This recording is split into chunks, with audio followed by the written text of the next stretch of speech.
kita langsung panggilkan saja moderator kita, Ibu Tri Wahyuni yang cantik jelita, kami persilahkan. Assalamualaikum warahmatullahi wabarakatuh. Selamat siang, selamat pagi ya. Selamat pagi dan salam sejahtera untuk kita semua. Om Swastiastu, Namo Buddhaya, salam kebajikan. Yang saya hormati Bapak Kepala Kesbangpol Provinsi Kalimantan Timur, yang saya hormati Bapak Dr. Haji Rusman Yakub, Ketua Bapperda DPRD Provinsi Kalimantan Timur, serta seluruh jajaran dari teman-teman Kesbangpol Provinsi, dan yang sangat saya banggakan seluruh undangan yang pada pagi hari ini hadir dalam kegiatan dialog politik dalam rangka meningkatkan partisipasi politik khususnya kaum milenial yang diselenggarakan oleh pemerintah Provinsi Kalimantan Timur, dalam hal ini Kesbangpol Provinsi Kalimantan Timur. Dan sebelum saya memanggilkan narasumber, sebelum saya meminta beliau naik, di sini saya ingin tahu dulu, saya hanya ingin mengetahui sejauh mana adik-adik sekalian ini, adik-adik yang hadir di sini ini luar biasa ya. Ini lengkap, paket komplit saya bilang. Ada yang dari SMK, ada yang dari perguruan tinggi, bahkan ada di belakang sana sahabat-sahabat saya, Bapak dan Ibu guru, Ibu dosen. Terima kasih banyak atas kehadirannya Bapak dan Ibu. Mas Reja, Mas Reja yang baju putih itu dulu mantan penyelenggara. Oh, sekarang masih penyelenggara ya, Mas? Alhamdulillah. Beliau itu ini alhamdulillah ada penyelenggara pemilu juga di sini. Jadi klop ini, paket komplit ini. Kita diawasi sama penyelenggara juga kegiatan ini. Saya hanya ingin tahu dulu ya. Saya akan memberikan pertanyaan kepada adik-adik sekalian. Nanti silahkan yang bisa angkat tangan, 3 pertanyaan ya. 3 pertanyaan. Khususkan untuk yang SMA, SMK. Ya. Nanti yang mau menjawab langsung angkat tangan ya. Ada hadiahnya loh ini. Ya. Oke. Pertanyaan pertama. Saya mau tahu, dulu waktu kita belajar dari SD, SMP, SMA, kita pasti sudah sering mendengar apa yang dimaksud dengan apa itu demokrasi. Bahkan kita sering menyebut ya, kita sering ngomongin demokrasi. Tapi sebenarnya demokrasi itu apa sih gitu. Kadang kita sering menyampaikan, kita sebutkan, tapi kadang-kadang ada yang belum tahu sebenarnya demokrasi itu apa. Nah, pertanyaan saya, apa demokrasi itu? Khusus SMK SMA. Ayo, angkat tangannya. Ayo, jangan malu-malu. Nggak ada yang salah untuk jawaban-jawaban nanti. Sebutkan nama, berdiri ya, berdiri, sebutkan namanya dan dari mana. Perkenalkan, nama saya Farida Yordani dari SMA Plus Melati. Demokrasi itu adalah yang berarti dari rakyat, untuk rakyat, dan kembali kepada rakyat. Oke, dari rakyat, untuk rakyat, dan kembali Pada rakyat. kepada rakyat. Tadi namanya siapa? Farida. Farida. Ya. Oke, tepuk tangan untuk Farida. Panitia tolong dicatat ya. Nah, jadi sekali lagi dalam pertanyaan yang saya sampaikan ini tidak ada yang salah ya. Saya tidak akan, oh itu betul, itu salah, tidak seperti itu. Kemudian pertanyaan kedua, ini bebas, boleh untuk semuanya. Ya. Apa itu pemilu dan mengapa harus ada pemilu? Ayo, ini yang mahasiswa. Apa itu pemilu? Mengapa sih harus ada pemilu? Ayo. Ayo, jangan malu-malu. Ini aja, disampaikan aja sembarang ini enggak apa, kita tidak, sifatnya tidak baku, tidak harus sesuai sama buku apa dan sebagainya, tapi yang sesuai dengan pemikiran kita saja. Apa itu pemilu? Mengapa harus ada pemilu? Ayo.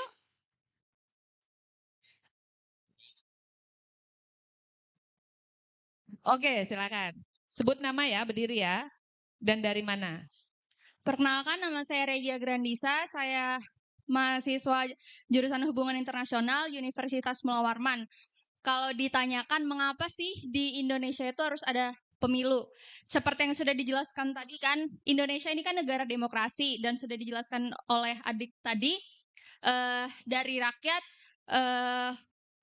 rakyat untuk rakyat dan kembali ke rakyat. Oleh karena itu, peran rakyat dalam pemilu itu penting, bagaimana mereka dapat menyuarakan aspirasi dan pendapat mereka di dalam di dalam pemilu Indonesia ini. Jadi gitu sih, supaya Indonesia ini kelihatan bahwa memang negara kita itu negara demokrasi yang dimana pendapat masyarakat kita, aspirasi masyarakat itu didengarkan. Terima kasih. Oke, tepuk tangan ya. Siapa tadi namanya, Mbak? Lupa. Regia. Regia ya? Ya. Oke, Regia ini sudah cantik, pintar pula ya. Mahasiswa Ulmul HI ya? Hubungan Internasional. Hubungan Internasional. Ya. Terus sekali lagi tepuk tangan untuk Regia. Luar biasa jawabannya. Oke, pertanyaan terakhir ya. Ini kan memang kegiatan ini kita khususkan untuk kelompok milenial ya. Jadi yang ingin saya tanyakan, mengapa kaum milenial itu nggak boleh golput? Ayo. Mengapa nggak boleh golput? Ya, silakan berdiri. Baik, perkenalkan nama saya Salma. Saya dari Universitas Mula Warman. Kenapa sih generasi milenial ini tidak boleh golput? Karena generasi milenial ini sangat menempati presentasi terbesar dalam partisipasi politik. Yang mana kalau misalkan kita golput, itu berarti kita telah menciderai yang namanya demokrasi. Karena kita tidak memilih. Yang berarti apalagi untuk pemilihan kepemimpinan, kemudian kita golput, berarti kita tidak punya pemimpin. Itu menurut saya. Sekian, terima kasih. Baik, tepuk tangan. Luar biasa juga ini. Wah, saya memang ini kenapa saya sangat suka berinteraksi dengan anak-anak muda ya. Karena memang saya selalu merasa ikut bergairah, ikut fresh, ikut lebih muda, ikut bermuda gitu kalau bersama anak-anak muda ini. Baik, Mbak Anggun, tolong diserahkan hadiahnya langsung. Ini hadiahnya jangan dipandang dari nilainya, tapi niatnya. Ini dari Pak Rusman Yakub ya. Cendera mata saja. Baik, berikutnya untuk menyingkat waktu, karena kita sudah molor sekian menit, saya akan segera memanggilkan dua narasumber kita. Yang pertama adalah Bapak Dr. Andes Haji Sulfian Agus, MSI. Beliau lahir di Kutai 4 Februari 1966 dan beliau sekarang menjabat sebagai Kepala Kesbangpol Provinsi Kalimantan Timur. Ya, tepuk tangan untuk Pak Agus. Waktu dan tempat saya persilakan Pak Agus. Kemudian ya, silakan. Silakan Pak. Kemudian narasumber kedua kita yaitu Bapak Dr. Haji Rusman Yakub, SPD MSI. Nah, ini debutnya Pak Rusman Yakub. Saya biasa memanggil beliau adalah Bang Rusman.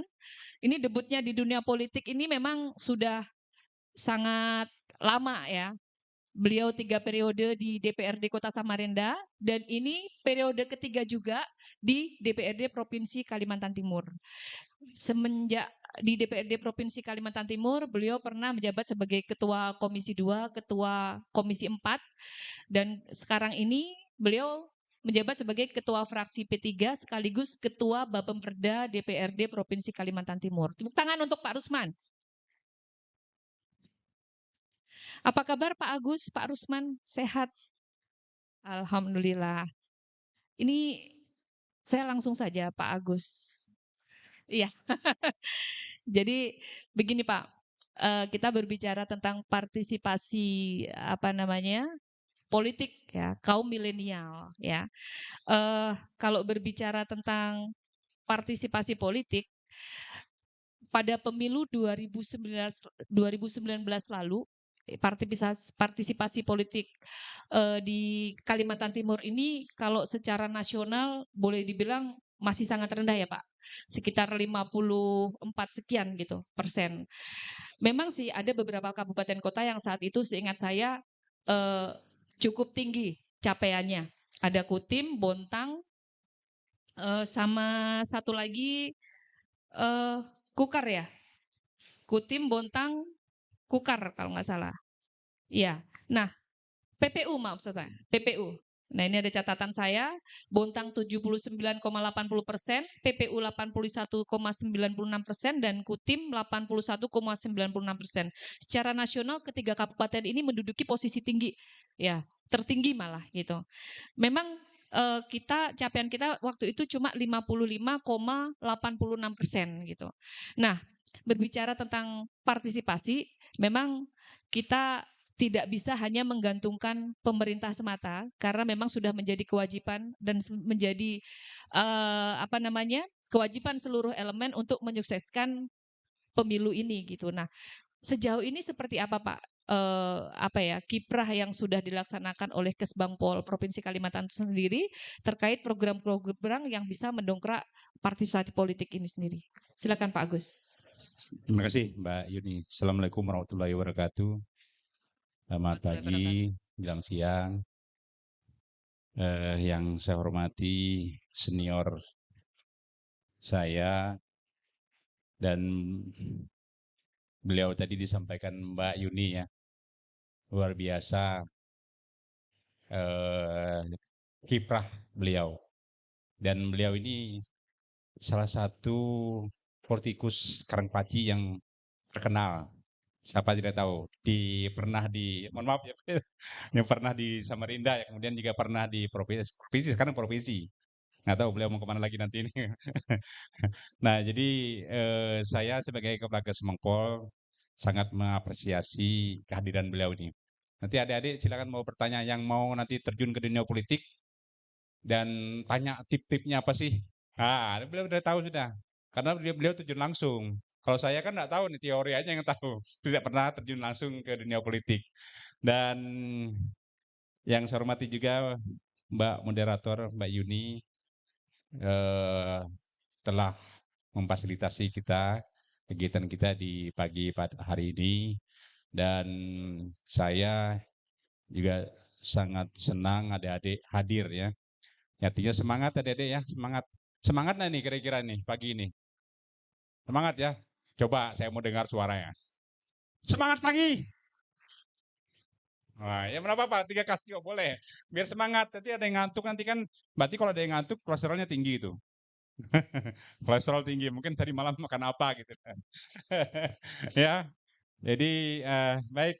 Tadi Mbak Yuni menanyakan tentang tingkat partisipasi. Memang kita banding tingkat partisipasi pemilu dengan pilkada tuh ada perbedaan. Pemilu, tingkat partisipasi itu lebih tinggi. Pilkada itu rendah. Nah ini kenapa? Nah ini yang perlu jadi pertanyaan. Yang tahu nanti biar Pak Rusman yang menjawab nanti. Karena beliau ini adalah, yaitu saya bilang tadi, yang salah satu anggota partai. Dan beliau lebih tahu mungkin bagaimana, kenapa tingkat pilpres itu lebih tinggi dan pilkada itu lebih rendah tingkat partisipasinya. Nah, saya ingin meluruskan dikit Mbak Yuni, tingkat partisipasi kita di 2019 itu memang yang turun itu tingkat partisipasinya adalah di Kukar. Yang selain itu naik. 9 kabupaten di minus PPU itu semuanya naik. Tapi memang ada beberapa, kenapa itu tingkat partisipasi itu bisa turun? Ya mungkin seperti kita ketahui karena di salah satu penyebabnya adalah karena, tapi mungkin saja ya, karena calon tunggal di sana, di Kukar. Tapi juga ada calon tunggal yang di Balikpapan, tapi naik. Nah ini yang menjadi aneh juga. Salah satu calon tunggal, tapi di sana juga di Kukar turun gitu loh, tingkat partisipasinya. Dan tingkat partisipasi di Kalimantan Timur itu kita sekitar 66%. Tapi tidak bisa melampaui standar nasional. Standar nasional itu 77%. Nah ini yang kita perlu tingkatkan kepada adik-adik ini. Karena kaum milenial ini, adik-adik ini yang potensial sekali nih nanti di 2024. Saya yakin ini sudah punya KTP semua ya. Berarti kan nanti dapat berhak untuk memilih nanti. Tidak mungkin yang umurnya 15, tidak mungkin ini. pasti umurnya sudah 17 tahun ke atas sudah nih, ada yang mahasiswa, ada yang anak SMA, saya yakin sudah punya KTP, berarti berhak memilih nanti di 2024. Meskipun nanti ada yang umur 17, nanti 2024 18, sudah kan? Apa namanya 17 bisa dapat KTP sudah. Saya yakin nanti. Dan ini adik-adik seperti ketahui, wah adik-adik ini adalah eh, lahan bagi apa namanya partai untuk menarik simpati daripada kaum milenial ini adik-adik. Karena kaum milenial ini di 2024 yang dominan nanti akan memilih sekitar 60% dari jumlah penduduk 60% kaum milenial ini. Berarti kalau bisa nanti partai mesin politik partai itu bisa bergerak menarik simpati daripada adik-adik, saya yakin itu akan meningkat nanti dari apa namanya perolehan dari partai. Karena adik-adik ini potensial sekali. Nah, makanya kami ingin menggerakkan adik-adik ini, salah satu kegiatan kami ke Semangko adalah seperti ini. Karena adik-adik ini nanti kan, jangan nanti pada hari apa namanya, Valentine Day ya. Nah, 14 Februari kan Valentine Day kan. Nah, itu hari pemilihan. Nanti kita ganti nanti hari apa? Apa namanya Pak Firdaus? Hari kasih suara. Nah, bukan hari kasih sayang, hari kasih suara. Ya, adik-adik harus kita datang nanti ya tanggal 14. Jangan nanti tidur mentang-mentang libur, banyak tidur aja jangan. Itu bagaimana adik bisa menyampaikan aspirasinya, siapa nanti yang dipilih, baik nanti anggota dewan, anggota DPD, DPR RI, provinsi dan kabupaten kota. Nah, nanti adik-adik silakan nanti milih. Jangan nanti tidur, saya bilang. Mentang-mentang libur tanggal 14 itu hari kasih sayang nih kan. Hari kasih suara nanti diganti nanti. Nanti saya ganti hari kasih suara ya. Biar jangan hari kasih hari Valentine. Jadi itu, Mbak. Jadi sepintas memang kendala-kendala itu beberapa faktor kendala kemarin kan di 2020 ya, kita ada pemilihannya 2020 ya. Rasanya COVID juga itu Pak ya? Ya. Rasanya waktu itu COVID juga. COVID, nah itu adalah satu kendala juga COVID itu. Tapi justru ada peningkatan COVID karena mungkin tadinya mereka bekerja di luar daerah dan akhirnya tidak bisa kemana-mana. Ya akhirnya juga ikut ngasih suara aja ke TPS saja mereka pergi. Dan macam-macam kendala kemarin itu memang ada yang perlu kita perbaiki nanti di 2024. Salah satu contohnya misalnya kendala mereka TPS itu terlalu jauh dari tempat mereka gitu. Yang banyak itu kendalanya itu di daerah Kukar itu. Dan makanya kan agak menurun karena Kukar itu seperti kita ketahui Pak, TPS itu misalnya contohnya saja misalnya di daerah perusahaan-perusahaan itu yang jauh. Dia menaruh TPS itu di perusahaan A. Perusahaan B itu kan jauh betul tuh. Jadi mereka tuh tidak mau. Nah, TPS itu terlalu jauh, mestinya TPS itu diperbanyak dekat-dekat perusahaan yang dekat. Jadi gitu jarak tempuh ya jarak Pak? tempuh itu salah satu ya. Sangat mempengaruhi. Kemudian juga ada seperti contohnya anak-anak pelajar yang sekolah di luar Kaltim. Mereka kan malas pulang. Pertama COVID, persyaratan pulang tuh repot.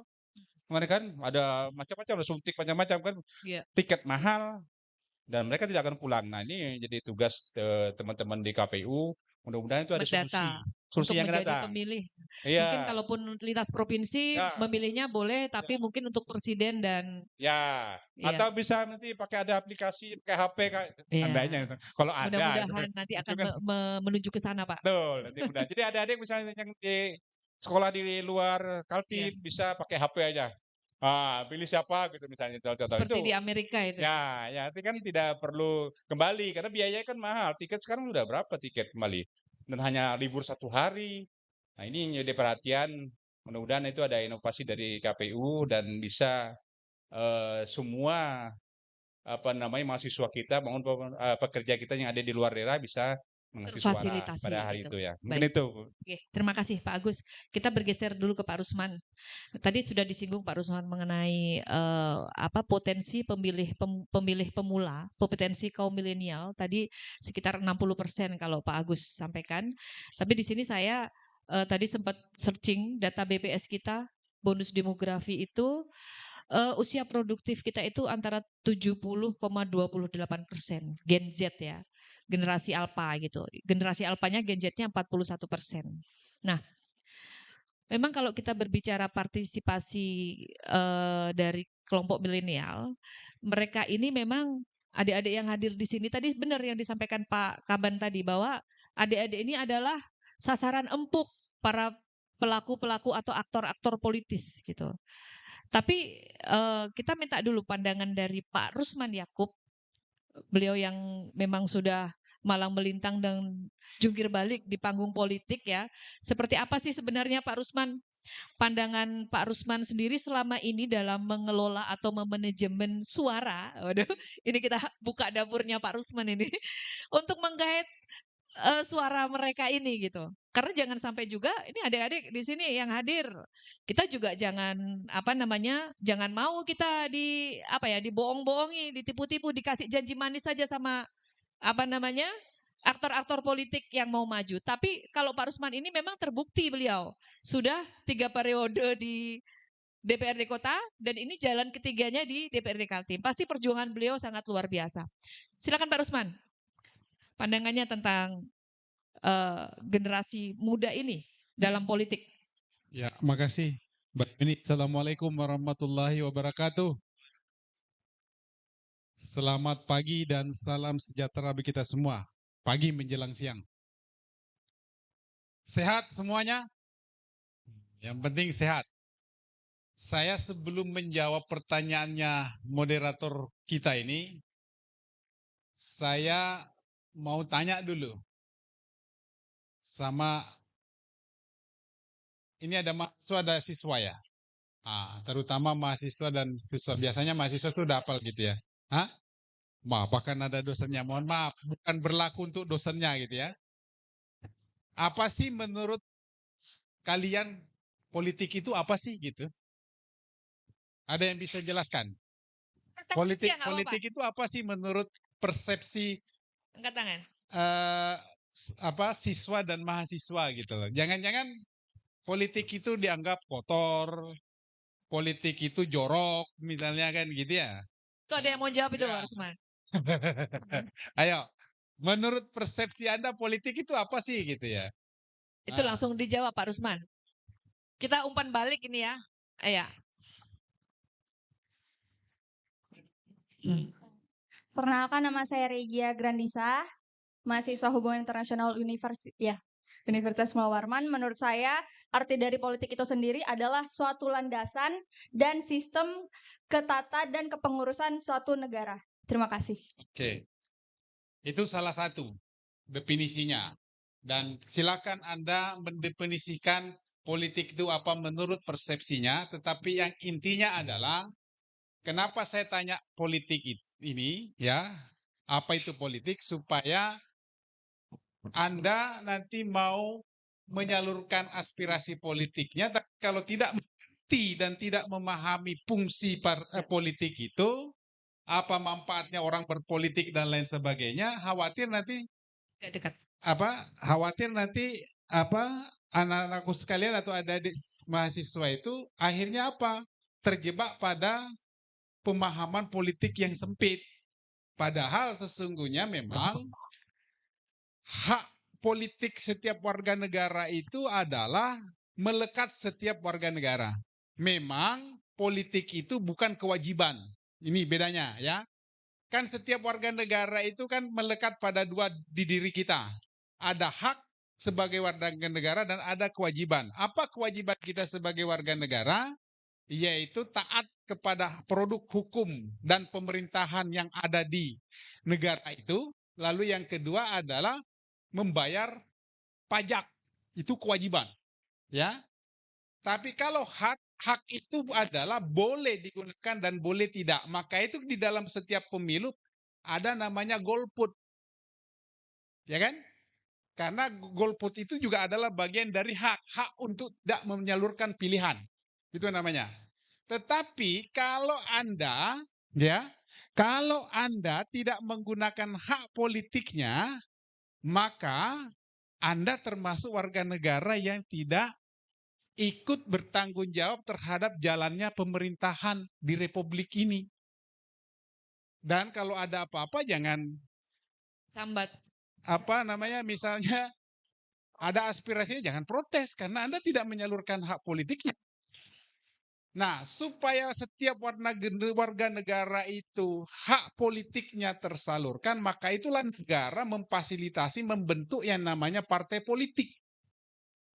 Karena partai politik itulah salah satu pilar demokrasi dalam suatu negara. Di samping dengan pilar-pilar demokrasi yang lain seperti pers misalnya. Pers itu juga adalah bagian dari pilar demokrasi.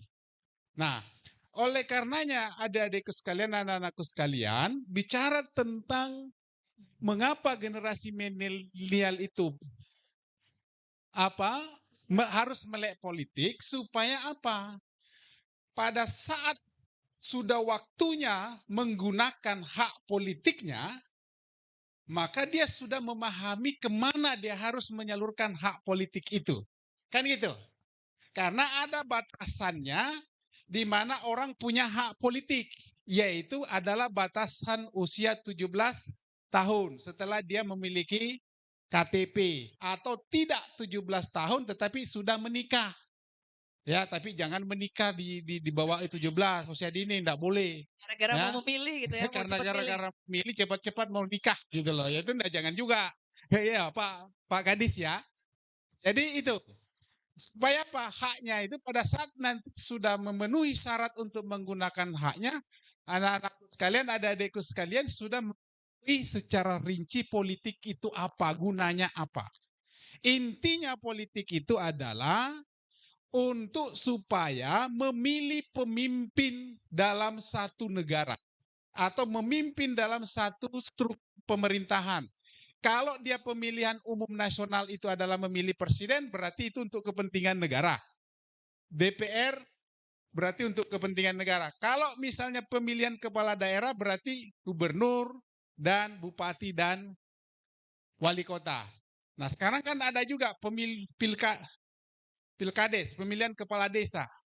Jadi kalau pilkades ya di tingkat pilkades. Nah, kenapa generasi milenial itu harus mengerti politik, melek politik supaya apa? Ketika dia menyalurkan aspirasi politiknya, dia tidak sesat jalan politiknya.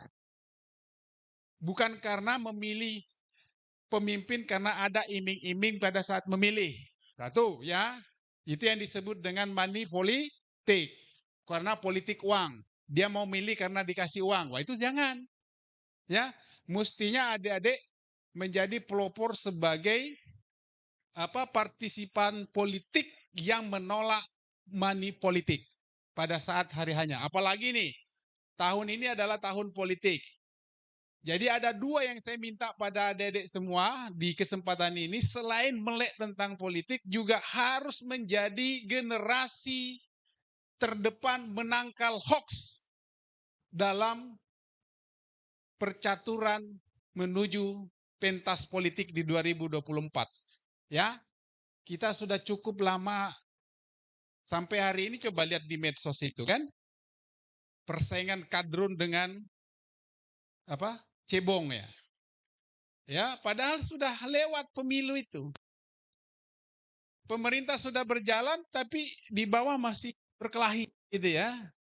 Nah, saya yakin tidak ada di sini kelompoknya cebong, tidak ada kelompoknya kadrun kan di sini, nggak ada kan ya? Nah, mungkin saya salah Pak Rusman. Ini menarik ini. Justru itu Pak Rusman. Jadi mungkin saya sedikit mewakili hati mereka ya, hati adik-adik ini. Kan yang di depan mata adik-adik ini, bagaimana percaturan atau kencah politik itu yang ditampilkan itu representasi dari aktor-aktor politiknya, kan gitu ya. Lihat TV, lihat media, lihat itu orang berdebat, berargumen, yang direbutkan apa, nggak selesai, nggak keluar juruntungnya. Kadang di situ etika juga kurang. Nah, ini gimana nih Pak Rusman supaya mereka itu juga berangkatnya itu terang gitu. Oh, aku sekarang yakinlah aku punya pilihan gitu. Ya, izin Pak Kadis. Nah, jadi itu maka itu tadi sebelum kita mengajak orang memilih, maka dia harus mengetahui politik itu apa perannya. Kenapa kita harus berpolitik? Ya, pertama karena setiap warga negara tidak bisa mewakili dirinya sendiri-sendiri dalam rangka untuk kepentingan kesejahteraan bersama. Maka itu di dalam satu negara itu menganut sistem perwakilan.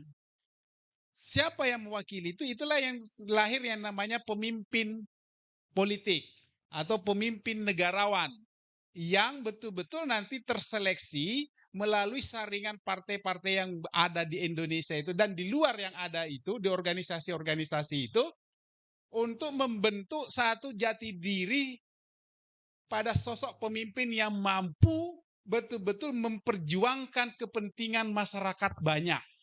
Itu intinya. Jadi partai politik itu adalah tujuannya satu, menggodok pemimpin bangsa untuk melahirkan nanti pada satu proses pemilu yang diselenggarakan oleh negara ini, maka akan tampil sebagai pemimpin yang negarawan, bukan pemimpin kelompok tertentu kepentingannya saja.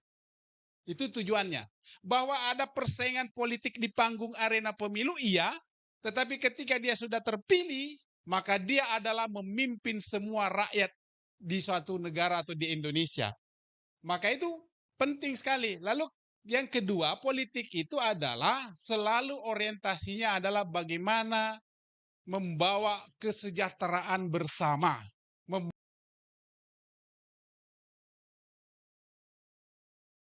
Maka itu nanti setiap hasil produk pemilu itu melahirkan yang namanya kepemimpinan politik di dalam pemerintahan. Misalnya begini, kalau partai A menang, maka dia punya hak, diberi hak oleh negara untuk membentuk pemerintahan. Ya, maka lahirlah rezim yang kita sering sebut. Misalnya ketika Republik ini pertama merdeka, lahirlah yang namanya kepemimpinan Orde Lama.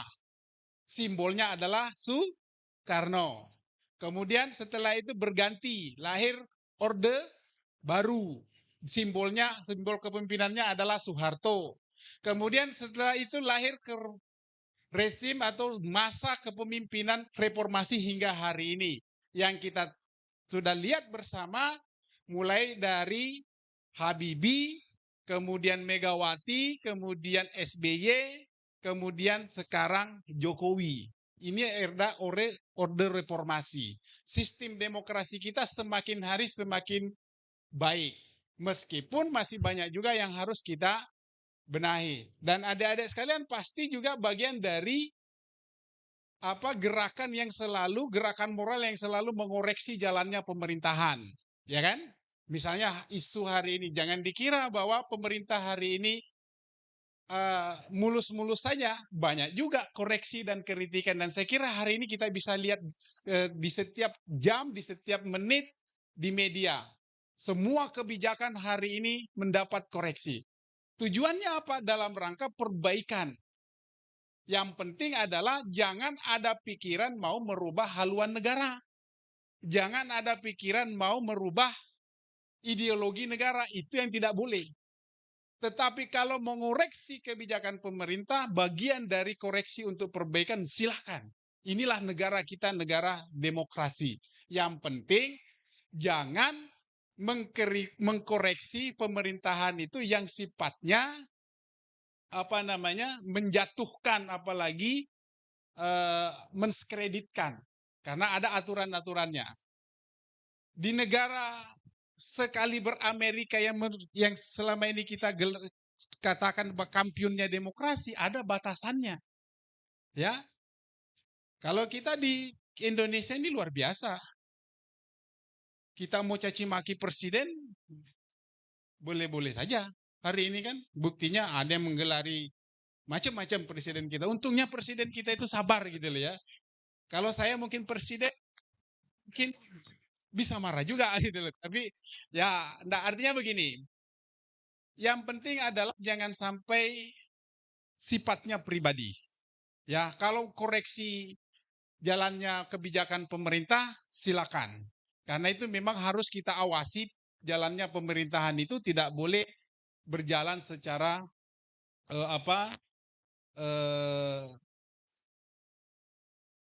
otoriter. Tidak boleh. Pemerintahan itu tidak boleh otoriter. Harus dikoreksi. Nah, maka itu penting sekali ini anak-anakku sekalian.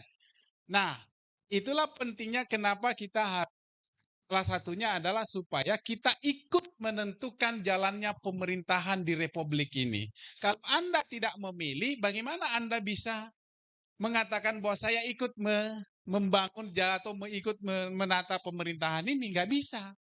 Karena Anda tidak memilih gitu loh. Nah, jadi, tapi ya memang di kita ini kadang juga aneh-aneh. Dia sudah tidak memilih, dia yang paling cerewet. Gitu loh. Dia yang paling Iya. apalah ya, Nah. padahal tidak memilih gitu loh.